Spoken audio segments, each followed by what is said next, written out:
यूनान का एक महान सम्राट हुआ करता था। कहा जाता है कि उसने पूरी दुनिया पर विजय प्राप्त कर ली थी।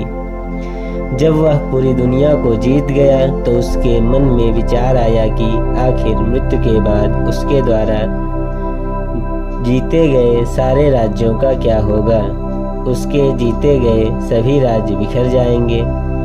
सम्राट को यही चिंता परेशान कर रही थी तो उसके एक मंत्री ने बताया कि भारत देश में हिमालय के एक पर्वत से अमृत की बूंदें गिरती हैं, जिसे पीकर व्यक्ति अमर हो जाता है, उसकी कभी मृत्यु नहीं होती।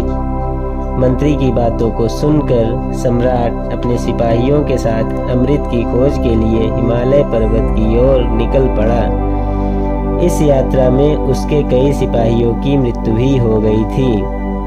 कई दिनों की कठिन यात्रा के बाद वह अमृत कुंड के समीप पहुंचा और जैसे ही वह अमृत की बूंदें पीना चाहा, उसे एक अत्यंत ही दुर्बल वृद्ध, जिसके शरीर में केवल हड्डियां ही बची थी और मांस हड्डियों से चिपके स्पष्ट रूप से दिखाई दे रहे थे, ने अमृत पान से मना कर दिया।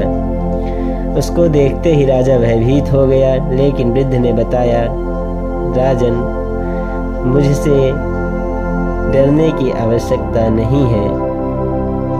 मुझे भी इसका अमृत पान करने से एक व्यक्ति ने रोका था, लेकिन मैंने उसकी बात नहीं मानी थी और आज मेरा यह हाल है।